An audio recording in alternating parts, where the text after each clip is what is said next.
মায়ের হচ্ছে একটা বার্ষিক উৎসব, আনুমানিক মোটামুটি 450 বছর ধরে হচ্ছে হয়তো এটা। আর মাকে এখানে নীল সরস্বতী রূপে পুজো করা হয়। আজকের দিনে পুজো করা হয় এবং 108 ঘড়া জল ঢালা হয়, ষোড়শ উপাচারে পুজো করা হয়, ভোগ হয়, হোম হয়। এটা প্রতি বছরের নেই করে আসা হচ্ছে। প্রায় 450 বছর। আমার নাম বিশ্বনাথ চক্রবর্তী।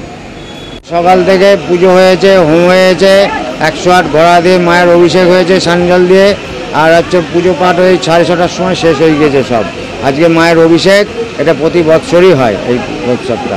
মোটামুটি কতদিন ধরে এটা আমার সঠিক অত বৃত্তান্ত জানা নেই, আপনাদের সঠিক বৃত্তান্ত জানতে হলে ওই মন্দিরে যেতে হবে। এটা কতদিন ধরে হচ্ছে, ঠিক আছে? আমি যতদিন, আমি ধরুন 15 বছর কাজ করছি, আমি যতদিন ধরছি এভাবে হয়ে আসছে। এটা আমরা নবদ্বীপবাসী এখন মায়ের আবির্ভাব তিথি হিসাবে পালন করা হয়। বহু আগে থেকে এখানে বিভিন্ন নবদ্বীপবাসী এবং ঘোষেরা এখানে মায়ের কাছে তাদের বিভিন্ন মনের জিনিস মাকে কামনা করে বদ্ধেন বা মনোবাসনা পূর্ণতা দিতেন। যেমন কারুর যেমন জলজ ছিল, জলযোগ বড় আমৃত্যু করে দিতেন, কেউ বড় পাপড় মিষ্টি বিভিন্ন খেলনা দিয়ে মাকে সাজানো হতো।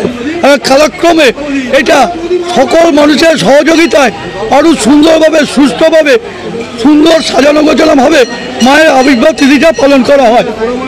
মোটামুটি কতদিন ধরে এটা হচ্ছে? এই জাঁকজমকটা মোটামুটি 50 থেকে 60 বছর। তার আগেও এটা সানযাত্রার দিন মায়ের এটা হতো, কিন্তু এত জাঁকজমক হতো না। তখন বিভিন্ন খেলনা পাতি দিয়ে মাকে সাজানো হতো। আমি দীর্ঘ 40 বছর দোকানদারি করছি, এইভাবেই দেখে আসছি। এই কবে থেকে মায়ের আবির্ভাব কেউ জানি না। আমরা নবদ্বীপবাসী এটা মোটামুটি সানযাত্রার দিনকে মায়ের আবির্ভাব তিথি হিসাবে পালন করা হয়। আপনার নামও পরিচয়? আমার নাম শ্রী অলোক কুমার মালাকা, আমি নবদ্বীপের স্থায়ী বাসিন্দা।